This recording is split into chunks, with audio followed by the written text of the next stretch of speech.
El pasaje que vamos a estar meditando es 2 Timoteo 4, 1 al 5, que dice: te encarezco delante de Dios y del Señor Jesucristo, que juzgará a los vivos y a los muertos en su manifestación y en su reino. Que prediques la palabra, que instes a tiempo y fuera de tiempo, redarguye, reprende, exhorta con toda paciencia y doctrina, porque vendrá tiempo cuando no sufrirán la sana doctrina, sino que teniendo comezón de oír, se amontonarán maestros conforme a sus propias concupiscencias, y apartarán de la verdad del oído, y se volverán a las fábulas. Pero tú, sé sobrio, soporta todo, soporta las aflicciones, haz obra de evangelista, cumple con tu ministerio. El hombre de Dios debe cumplir con su ministerio, comenzando bien su ministerio en el momento que Dios le llama y terminando bien su ministerio. Muchos ministros comienzan bien, con grandes expectativas, una vida piadosa, y muchos terminan muy desacreditados por malas acciones. Entonces hay que cumplir con esa parte. Si estás pensando en servir al Señor en esa área, cumple tu ministerio. Y el propósito de este tema es el siguiente: enseñarle a la iglesia de Jesucristo cuál es su función y ministerio de un pastor cristiano. Queremos enseñar a la iglesia cuál es la función, misión y trabajo de un pastor, de un misionero, de un predicador del evangelio. Queremos que usted tome una decisión de servir a Dios. Decida usted servir a Dios en un ministerio cristiano. Hay varios. Puede ser pastor, puede ser misionero, evangelista, maestro, músico, cantante, diácono, don de misericordia y muchos otros dones más que hay.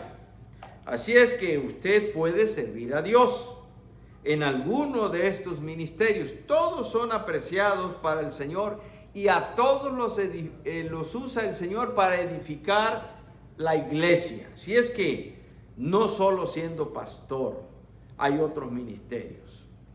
¿Cómo habla Dios a las personas? En la Biblia tenemos varios ejemplos.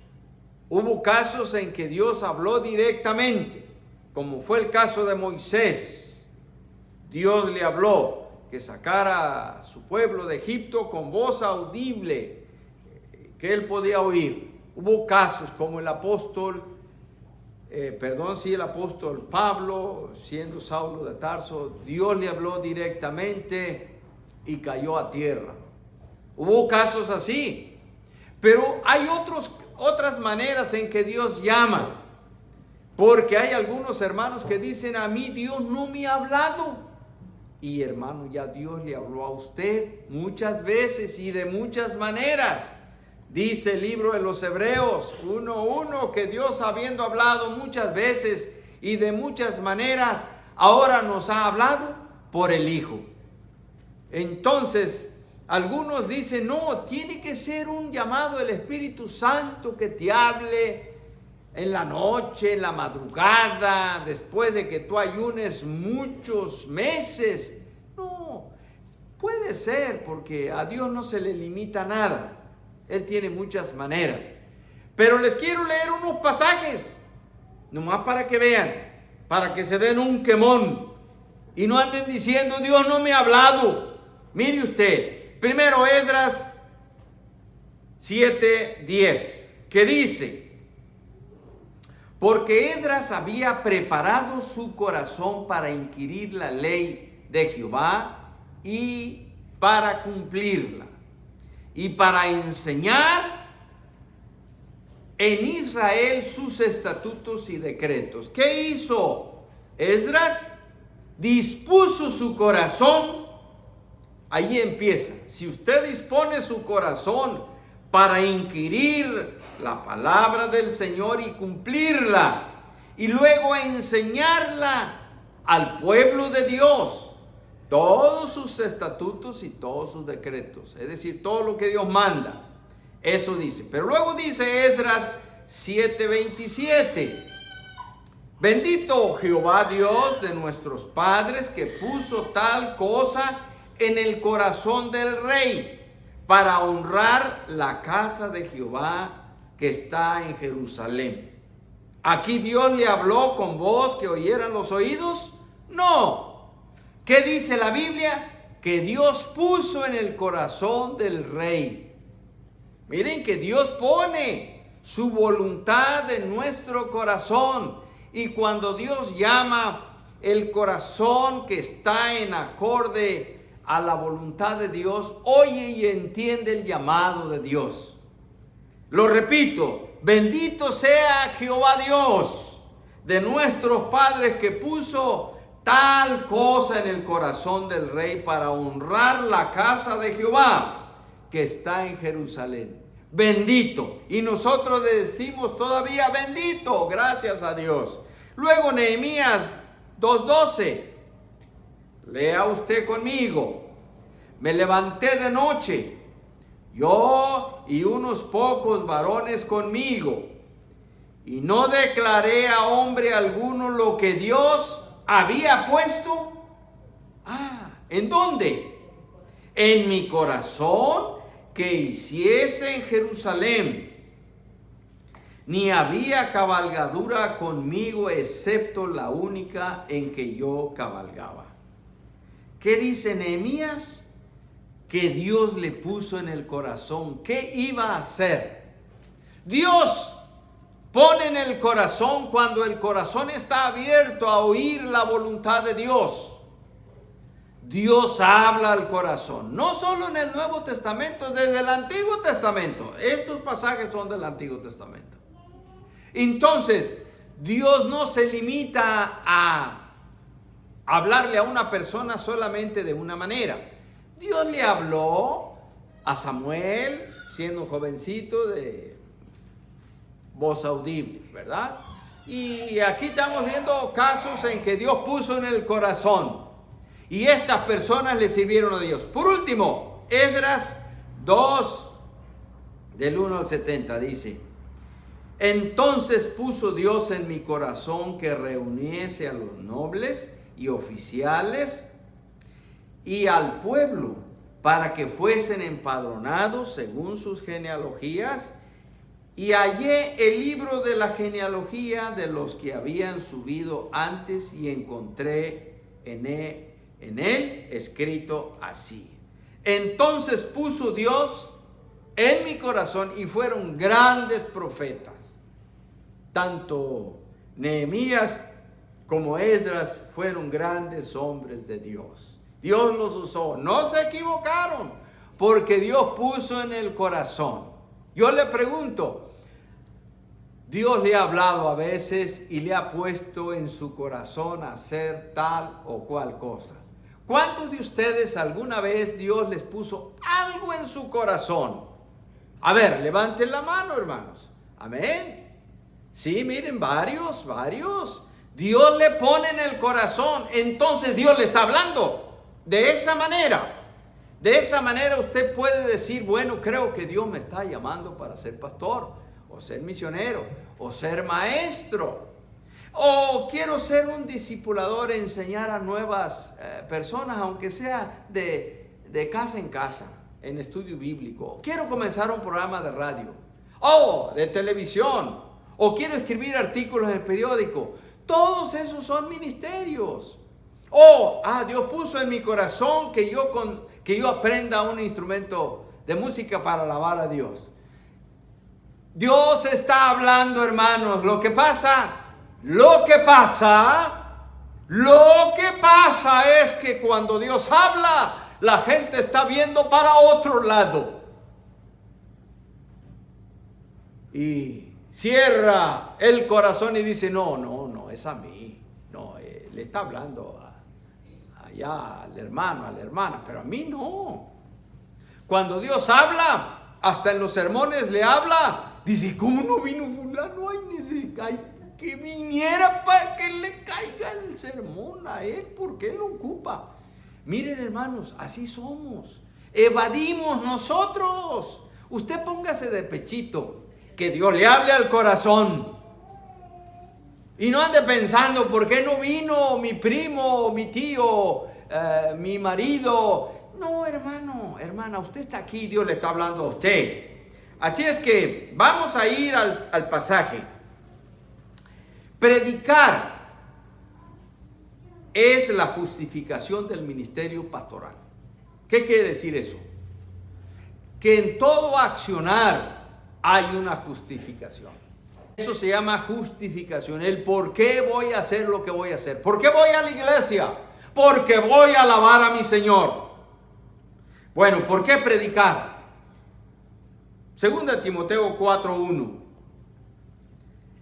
Te encarezco delante de Dios y del Señor Jesucristo, que juzgará a los vivos y a los muertos en su manifestación y en su reino, que prediques la palabra. El mandato de Dios es que prediques, que enseñes la palabra de Dios. ¿Pero por qué? Aquí está la justificación del por qué. Porque Dios va a juzgar al mundo. A los vivos y a los muertos Dios los va a juzgar.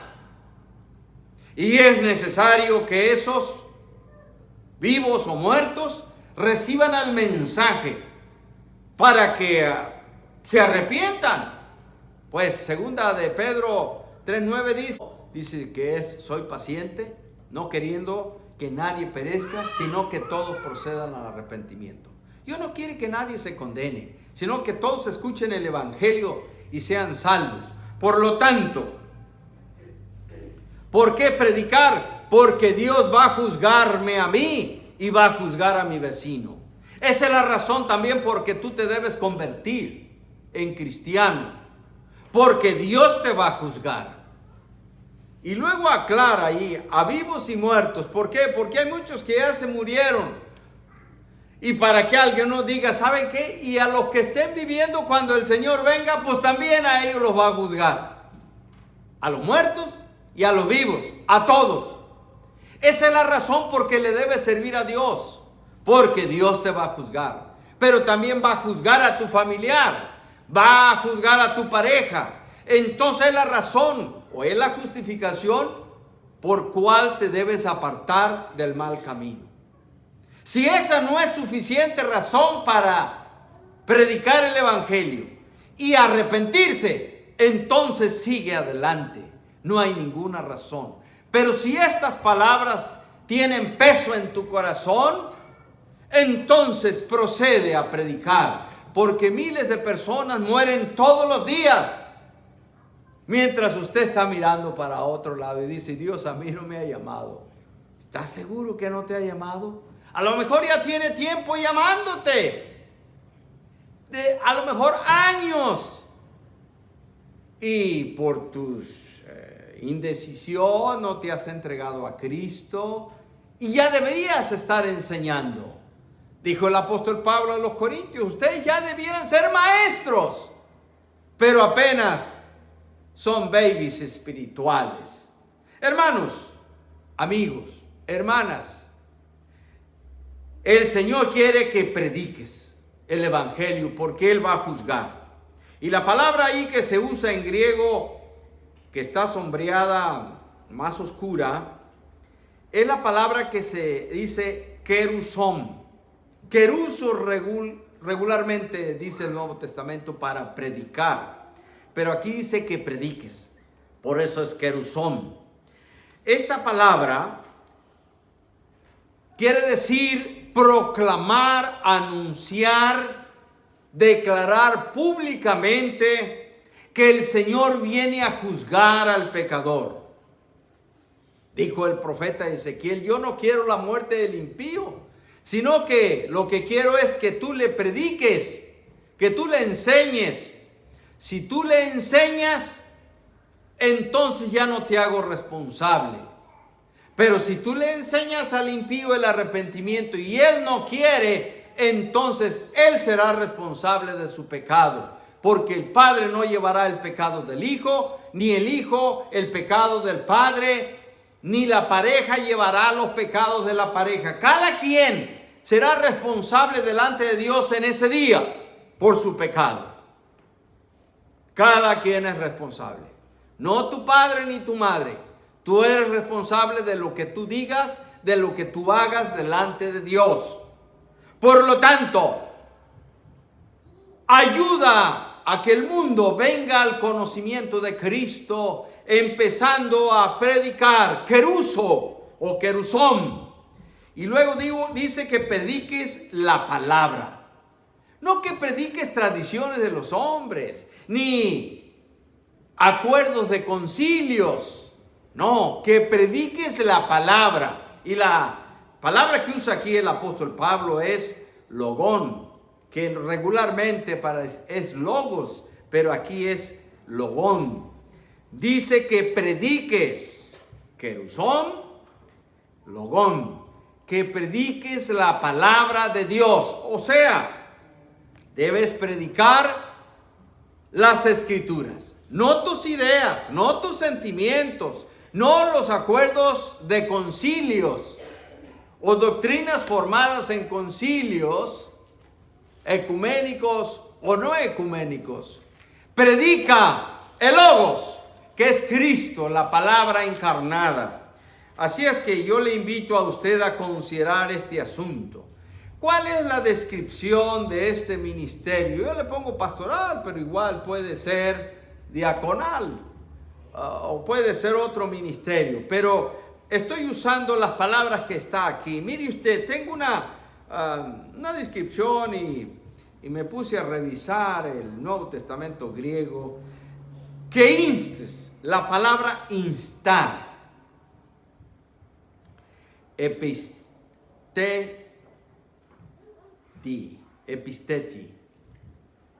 que instes, ya le dije a mi tío, ya le dije a mi vecino, ya le dije a mi vecina, ya le prediqué, instalo, cuántas veces sea necesario, instalo, pero no quiere, instalo, llámale, invítale un café, ora por él, ora por ella. Muéstrale el amor de Dios. Dice que instes a tiempo y fuera de tiempo. A tiempo es eukairos. Eukairos dice a tiempo. Tiempo nomás es kairos, ¿verdad? Pero aquí dice a tiempo. Eukairos. Una sola palabra en griego, dos en español. Ahora, y fuera de tiempo, a kairos. O sea, cuando es el momento, predícale. Pero no es el momento, predícale también. Algunas personas dicen, cuando cae alguien al hospital, dicen, no es el momento de predicarle. Esto no es el momento. Claro que es. A tiempo y fuera de tiempo. Redarguye. Aquí dice egei fon, redarguir, recuérdale, redarguye, usa argumentos convincentes para que la persona se arrepienta y busque a Dios. Instalo a tiempo y fuera de tiempo, redargúyele, llévale a analizar conscientemente que él puede morir en cualquier momento, pero va a ser juzgado por el Señor. Quizá este argumento le conduzca al arrepentimiento, porque el Señor juzgará a los vivos y a los muertos en su manifestación y en su reino. Esta es la palabra central que puede acabar de convencer. Háblale de la segunda venida de Cristo, que cuando se oigan las trompetas que el Salvador viene a levantar su pueblo, que estén viviendo en ese momento, y los que estén muertos serán levantados con gozo, muchos En ese día querrán haber sido salvos y haberse entregado al Señor, pero no hicieron caso. Por eso, redarguye, recuérdales,ínstales, repréndeles. Ese es trabajo pastoral, diaconal y de todos los creyentes y de todos los servidores de Dios. Dice aquí que reprendas. Y aquí usa una palabra en griego que dice epitimeson, epitemeson, que quiere decir reprende. Hay algunos hermanos que dicen, pastor, yo le ayudo, yo voy a ser su asistente, yo le ayudo. Usted me ayuda porque como pastor tengo la orden del Señor de ir, redarguir, reprender, exhortar a alguna persona. Entonces, lo voy a enviar a usted que vaya a reprender. Ay, hermano, no, eso yo no quiero hacer. Bueno, pero usted me está diciendo que me quiere ayudar.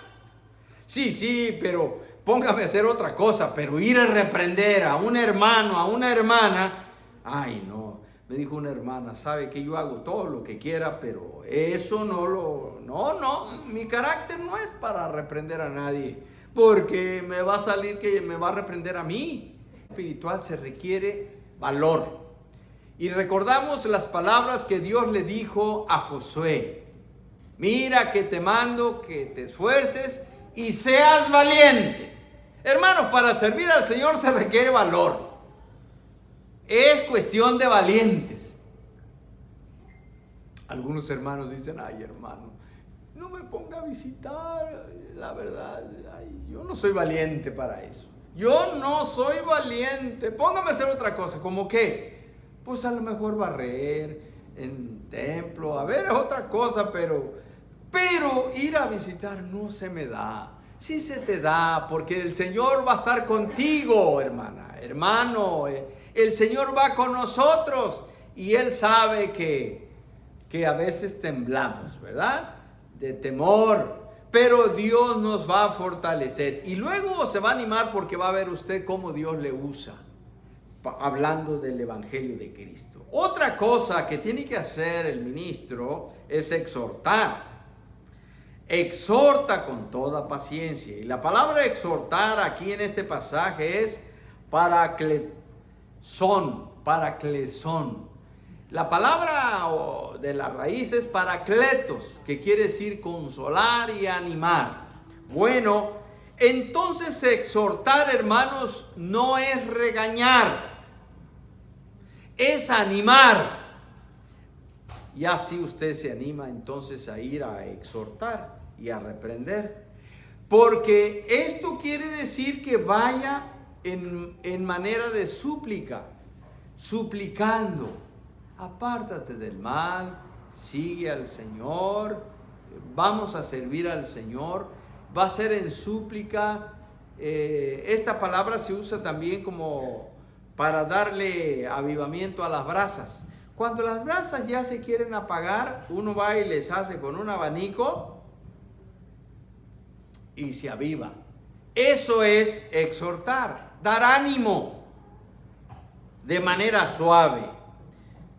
Dice aquí con paciencia. Macrotimia es la palabra que usa el apóstol Pablo para decir exhorta con paciencia. Hermana, esa es la razón porque a veces cuando usted le enseña a alguien el evangelio no funciona. ¿Saben por qué? Porque queremos que la persona ya en ese momento nos haga caso. No tenemos paciencia. Cuando usted le habla a un hijo, a una hija o a un familiar, le habla de Cristo, le redarguye, le reprende, le exhorta, tiene que ser con paciencia. Debe esperar el tiempo. Cierto que el predicador quiere que la persona ya se aparte del mal, ¿verdad? Todos queremos eso. Pero acuérdense usted cómo era de dura y de duro. ¿Cuántas veces le predicaron el evangelio y usted no quería? Alguien tuvo que tener paciencia. Dios le siguió tocando el corazón. Igual, usted es un ayudante del Señor, trabaja en equipo con Dios. Sea paciente, espere el tiempo en que la persona reciba el Evangelio. A lo mejor es un familiar o alguien de casa. Ore por él y sea paciente en esperar a que Dios toque el corazón. Igual, cuando vamos a compartir el Evangelio en la calle, o en las plazas, en el parque, en la tienda, hablemos del Señor y seamos pacientes para esperar. Usted siembra la semilla, pero no al momento ya está dando fruto la semilla. Hay que esperar que nazca y que crezca y vaya al tiempo a dar su fruto. Como el campesino cuando siembra, espera que venga la cosecha. Así es esto. Dice la Escritura, entonces exhorta con toda paciencia y doctrina. La palabra didache del griego, que es traducida como enseñanza o doctrina. La palabra doctrina y enseñanza es la misma cosa en el original griego. Entonces, enseña exhorta con toda paciencia con la enseñanza del Evangelio, con la doctrina del Evangelio. Número 3. Para evitar el desvío bíblico de la palabra, el pastor debe anticiparse, enseñando todo el Evangelio. Pues dice la Biblia, vendrán tiempos, porque vendrá tiempo cuando no sufrirán la sana doctrina, sino que teniendo comezón de oír, se amontonarán maestros conforme a sus concupiscencias y apartarán de la verdad del oído y se volverán a las fábulas. El apóstol Pablo está escribiendo a Timoteo y le está diciendo, va a venir tiempo cuando la gente no sufrirán la sana doctrina. La palabra no sufrirán aquí en este pasaje es anesomtai, que quiere decir no soportarán o no sufrirán. La traducción, no van a soportar la sana doctrina. Va a haber tiempo cuando el predicador, el maestro, el pastor, el ministro está predicando la Biblia y la gente no lo puede soportar porque quiere enseñanza suave, que no le reprenda. Dice el apóstol, adelante en el tiempo van a venir maestros por montones que van a apartar la verdad del oído de las gentes, de las personas, porque las gentes quieren oír cosas que les gusten, no cosas que son duras.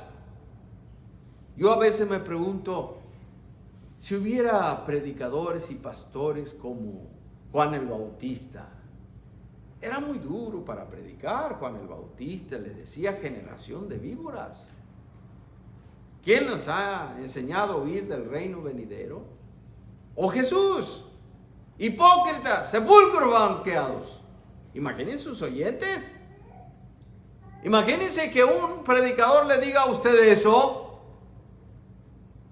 ¡Ay no! Como si él está tan limpio.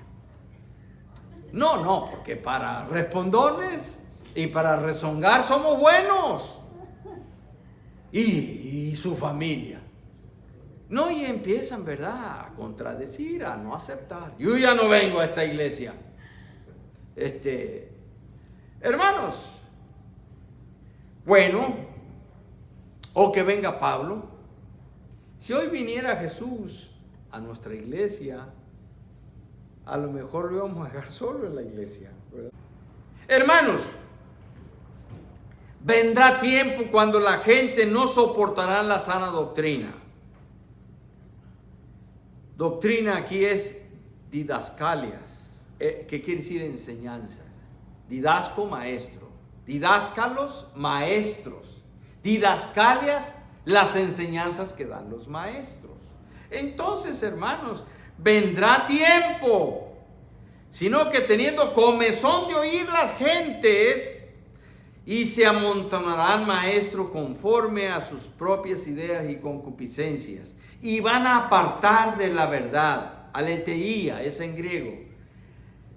Van a apartar la aletheía y el oído, y se volverán a las fábulas. Mejor cuentos, pero no la Biblia, y más aquellos pasajes que nos reprenden, hermanos. Hermanos, demos gracias a Dios por las Santas Escrituras. Nos enseñan correctamente el camino del Señor. Hay que leerlas, estudiarlas y amarlas, como lo hacía David. Leímos hoy: oh, cuánto amo yo tu ley, como la miel a mi boca. Eso viene en el boletín de esta mañana. Y todo lo que tenía David era la ley del Antiguo Testamento, del ojo por ojo y diente por diente. Hermanos, el Evangelio es dulce porque es de esperanza. Nos ofrece el perdón por gracia. Pero debemos amar todas las Escrituras. Número 4. Dios le demanda al ministro ser sobrio, sobriedad.